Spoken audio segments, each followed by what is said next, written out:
আসসালামু আলাইকুম ওয়া রাহমাতুল্লাহি ওয়া বারাকাতুহু। প্রিয় দর্শক শ্রোতা, যে যেখানে বসে আজকের এই সুন্দর অনুষ্ঠান দেখছেন, সবাইকে জানাচ্ছি মাহে রমজানের শুভেচ্ছা। শুরু করছি আপনাদের প্রিয় আয়োজন হামদর্দ কুরআন আমার ভালোবাসা। দর্শক, দুজন বরেণ্য মানুষকে আজকে আমরা এই অনুষ্ঠানে আমন্ত্রণ জানিয়েছি, পরিচয় করে দিচ্ছি তাদের সঙ্গে। শুরুতেই বসা আছেন আন্তর্জাতিক হিফজুল কুরআন প্রতিযোগিতা পবিত্র কুরআনের আলো বিজয়ী হাফেজ মোহাম্মদ হেলাল উদ্দিন। আসসালামু আলাইকুম। সঙ্গে আছেন বাংলাদেশের বরেণ্য ব্যবসায়ী, বাংলাদেশ স্কেটিং ফেডারেশনের সাবেক সাধারণ সম্পাদক আলহাজ লুৎফুর রহমান। আসসালামু আলাইকুম। ওয়ালাইকুম আসসালাম ওয়া রাহমাতুল্লাহ। আপনাদের দুজনকেই আজকের অনুষ্ঠানে সাদর আমন্ত্রণ। দর্শক, প্রথমেই কথা বলে নেব আমাদের আজকের হাফেজ কুরআন পবিত্র কুরআনের আলো প্রতিযোগিতা বিজয়ী হাফেজ মোহাম্মদ হেলাল উদ্দিনের সঙ্গে। হেলাল উদ্দিন, তুমি কেমন আছো? ভালো আছি। আমরা টেলিভিশনে তোমার মনোমুগ্ধকর কুরআন তেলাওয়াত শুনেছি এবং খুবই ভালো লেগেছে। আজকেও তোমার কাছ থেকে তেলাওয়াত শুনবো। তোমার দেশের বাড়ি কোথায়? মুন্সিগঞ্জ। তোমার বাবা কি করেন? বাবা একটি মাদ্রাসার মুহতামিম। হাফেজ হেলাল উদ্দিন, তুমি খুব সুন্দর করে কোরআন তেলাওয়াত করো, আমরা এটা জানি। আজকে কোত্থেকে আমাদেরকে পড়ে শোনাবে?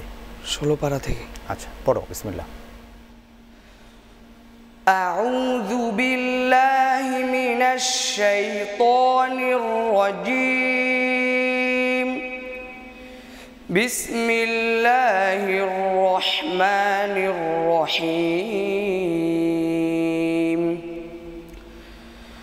তাহা মা আনজালনা আলাইকাল কুরআনা লিতাশকা ইল্লা তাযকিরাতাল লিমান ইয়াখশা তানজিলাম মিম্মান খালাকাল আরদা ওয়াস সামাওয়াতিল উলা الرحمن على العرش استوى له ما في السماوات وما في الأرض وما بينهما وما تحت الثرى وإن تجهر بالقول فإنه يعلم السر وأخفى الله لا إله إلا هو له الأسماء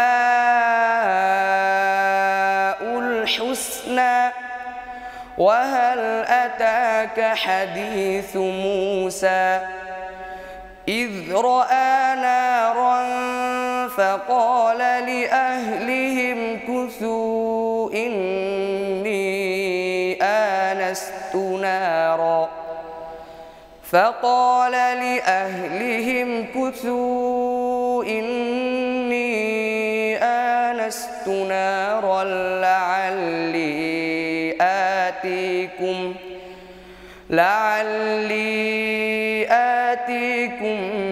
منها بقبس أو أجد على النار هدى فلما أتاها نودي يا موسى إني أنا ربك فاخلع نعليك إنك بالوادي المقدس طوى وأنا اخترتك فاستمع لما يوحى إنني أنا الله لا إله إلا أنا فاعبدني وأقم الصلاة لذكري إن الساعة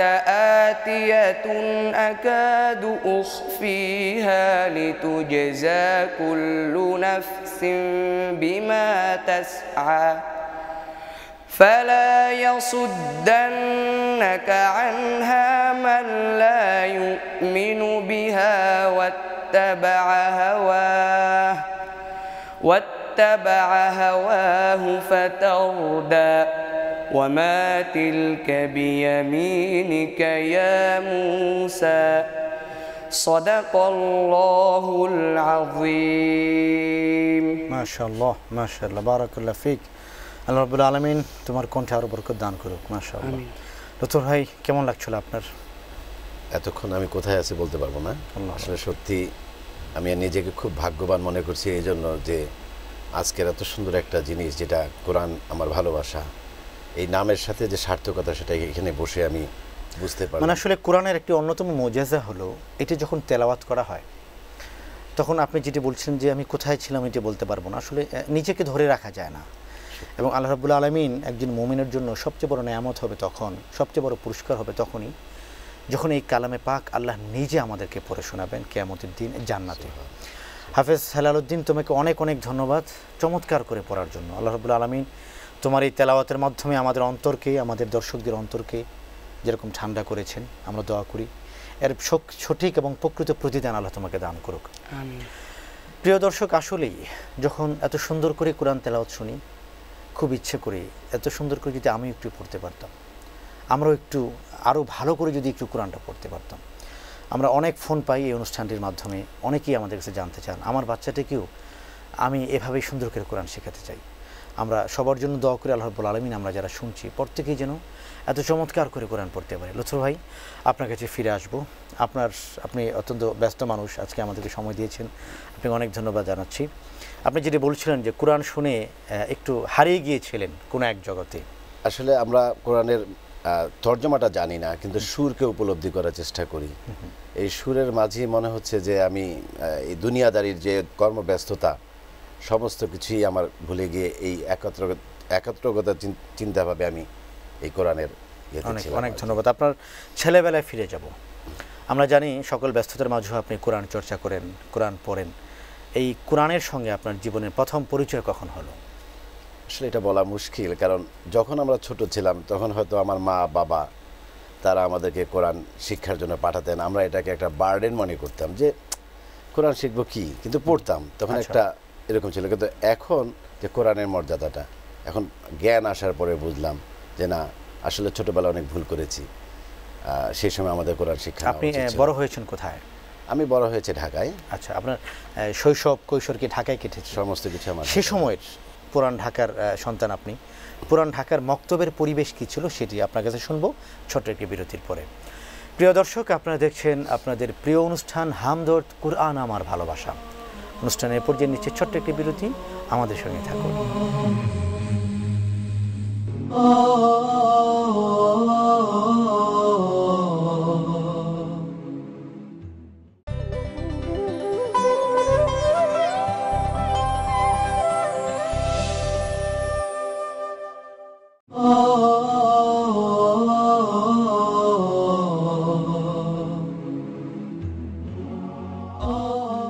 দর্শক, বিরতি পেরিয়ে আবার আমন্ত্রণ। আপনারা দেখছেন হামদর্দ কুরআন আমার ভালোবাসা।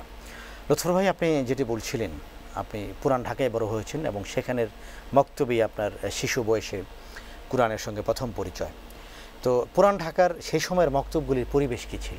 মক্তবে আমার বেশি একটা যাওয়া হয়নি। আমি আমার চাচার কাছে আমি আমার আরাম সিপারা, কায়দা এবং কোরআনের শিক্ষা নিয়েছি। আর তখনকার দিনের মক্তবগুলো ছিল মানে এখনকার মতো না। আচ্ছা। তবে সেখানের পৃষ্ঠপোষকতা ছিল কম। মানে মক্তবগুলো এরকমই ছিল যে কেউ যদি কোনো কিছু না হয়, যে এরকে দিয়ে কোনো কিছু হবে না, তখন এই মক্তবে পাঠায় দিত। সেইভাবে সেই মক্তবগুলো ছিল। এখনও আমার মনে হয় এরকমই কিছুটা আছে। তবে আমি এখন কিন্তু বেশ উন্নত হয়েছে। হ্যাঁ, উন্নত হয়েছে এবং মসজিদগুলি, মক্তবগুলি, কিন্তু তারপরেও আমি যেটা মনে করব যে আজকের কোরআন আমার ভালোবাসা হামদাদ এবং যার মাধ্যমে এই কোরআন আমার ভালোবাসা করার মতো একটা অনুষ্ঠান মাথায় আসছে, আমি তাদেরকে অবশ্যই ধন্যবাদ দিব এই জন্য যে ওই অনুষ্ঠানে আমাকেও কিছু বলার জন্য একটা সময় দিয়েছে। আল্লাহর কাছে শুকরিয়া জানাচ্ছি যে আমার মনে হয় যে এই কোরআন আমার ভালোবাসার মাধ্যমে যে আজকে অবহেলিত যে কোরআন, যে আজকে আমার সৌভাগ্য এরকম একজন হাফেজ, কোরআনে হাফেজ, তার কাছে আমি বসে কথা বলছি, যে এদেরকে যথাযথ পৃষ্ঠপোষকতা করাটা আমাদের একান্ত দরকার। দেখুন, এই যে আমরা জানি যে হাফেজ হেলালুদ্দিন সে কিছুদিন পরেই সৌদি আরবে একটি আন্তর্জাতিক কম্পিটিশনে অংশগ্রহণ করবে এবং ইতিমধ্যেই আমাদের এই অনুষ্ঠানে বিশ্বজয়ী অসংখ্য হাফেজে কুরআন যারা, এদের মধ্যে থেকে বেশ কয়েকজন এসেছেন। প্রতিদিনই এই বিশ্বজয়ী হাফেজে কুরআনদের সঙ্গে আমরা কথা বলছি। আন্তর্জাতিক বিশ্বে যারা কুরআনের তেলাওয়াতের মাধ্যমে বাংলাদেশকে উঁচু করেছেন, দেশের লাল সবুজের পতাকাকে উঁচু করেছেন, এদেরকে যতটা পৃষ্ঠপোষকতা এবং সম্মান, যতটা স্যালুট আমাদের জানানো দরকার ছিল, আমরা দুঃখিত যে সেটা আমি সেই কথাটাই বলতে আসছি যে আমি একজন খেলোয়াড়, একজন খেলোয়াড়কে যে কোনো বিকেএসপি কিংবা অন্য কোনো প্রতিষ্ঠানগুলো তারা চাকরি দিয়ে দিচ্ছে, কোনো যোগ্যতা প্রয়োজন হয় না। আমার কাছে খুব কষ্ট লাগে, এই আল্লাহর একটা কোরআন, 30 পারা কোরআন একটা ছোট্ট ছেলে সে বুকে ধারণ করে আসছে, আর কোনো ভবিষ্যৎ নাই। ওরা বড় হওয়ার পরে কোথায় যাবে? তা আমার মনে হয় এরকম বড় বড় যারা আমাদের প্রতিষ্ঠান আছে, এই কোরআনে হাফেজদেরকে যদি এভাবে লালিত করে এবং এদেরকে যদি এডুকেশনের দিক থেকেও আমার প্যাট্রোনাইজ করতে পারি, যে আন্তর্জাতিক যে শিক্ষার ক্যারিকুলাম এবং তারা বিভিন্ন দেশের বাইরে ইউনিভার্সিটিগুলো যেন পড়তে পারে, কোরআন সুন্নাহর ব্যাপক জ্ঞান যেন তারা অর্জন করতে পারে, এটিও আমরা প্রত্যাশা করতে পারি। আপনি আসলে অনেক ব্যস্ত সময় কাটান, এরপরও কোরআনের সান্নিধ্যে কখন যান? সেটা সকালে আর মাগরিবের নামাজের পরে। জি, আচ্ছা, মাশাআল্লাহ। মানে প্রতিদিন আপনার সকালটি শুরু হয় কোরআনের মাধ্যমে। আপনার পরিবারে কোরআনের তালিমের কি ব্যবস্থা করেছেন? পরিবার বলতে আমার 2 ছেলে, মাশাআল্লাহ, আমার সহধর্মিনী। আমার 2 ছেলেই, একজন কোরআন মোটামুটি ওকে খতম করানো হয়েছে, আর ছোট ছেলেটা এখনো পড়ছে। হ্যাঁ, আমি মাদ্রাসার একজন কোরআনে হাফেজকে বলে রাখছি। বলা হয়েছে কু আনফুসাকুম ওয়া আহলিকুম নারা, তুমি নিজে বাঁচো এবং তোমার পরিবারকে জাহান্নামের আগুন থেকে বাঁচাও। আসলে জাহান্নামের আগুন থেকে বাঁচাতে হলে কোরআনী শিক্ষাই হলো আমাদের সন্তানদের জন্য, পরিবারের জন্য সর্বোৎকৃষ্ট সমাধান।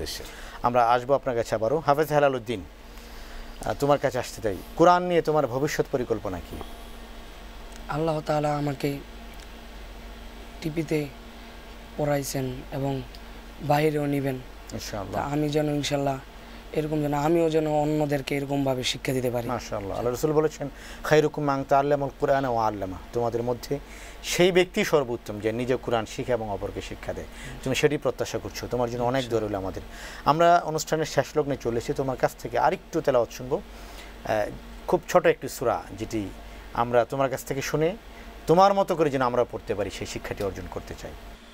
أعوذ بالله من الشيطان الرجيم. بسم الله الرحمن الرحيم. ألا تعبدوا إلا الله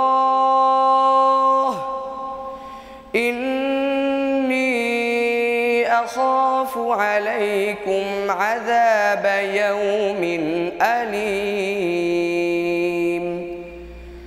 فقال الملأ الذين كفروا من قومه ما نراك إلا بشرا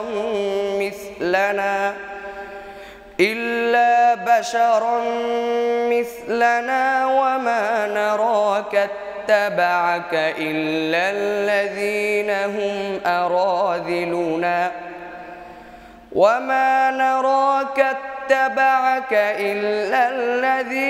هم أراذلنا بادي الرأي وما نرى لكم علينا من فضل بل نظنكم كاذبين.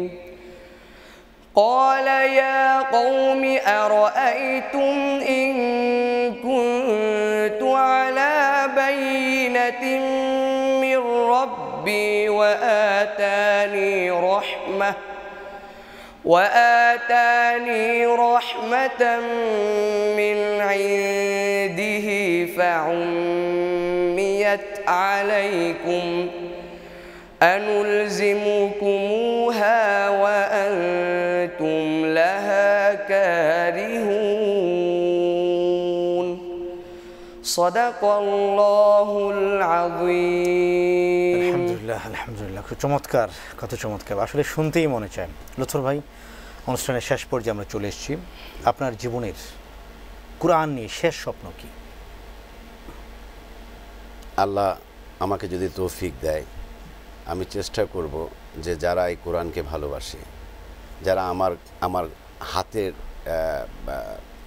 নাগালে আমি যাদেরকে পাবো, আমার সাধ্যমতো তাদের চেষ্টা করব যে আল্লাহর এই কোরআনকে জীবিত তারাও রাখার যেন জন্য। কোরআনকে বুঝতে পারে, পড়তে পারে। জি। অনেক অনেক মোবারকবাদ আপনাকে আপনার এই পুণ্যময় নিয়তের জন্য, এবং হেলালুদ্দিন তোমাকেও অনেক ধন্যবাদ আমাদেরকে পবিত্র কোরআন থেকে তেলাওয়াত শুনে মুগ্ধ করার জন্য এবং আপ্লুত করার জন্য। দর্শক, এই ছিল আমাদের আজকের আয়োজন। ইনশাআল্লাহ তাআলা আগামীকাল আবারও দেখা হবে নতুন কোনো বিশ্বজয়ী হাফেজ কোরআনের সঙ্গে এবং নতুন কোনো অতিথির সঙ্গে। হাফেজ হেলালুদ্দিন, তোমার জন্য আমাদের পক্ষ থেকে শুভেচ্ছা স্মারক। তুমি আরও বড় হও এবং তোমার মাধ্যমে ছড়িয়ে পড়ুক বিশ্বময় কোরআনের বাণী।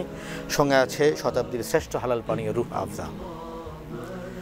মোহতারাম, আপনার জন্য আমাদের পক্ষ থেকে অসামান্য উপহার পবিত্র কুরআনুল কারীম এবং সঙ্গে শতাব্দীর শ্রেষ্ঠ হালাল পানীয় রূহ আফজা।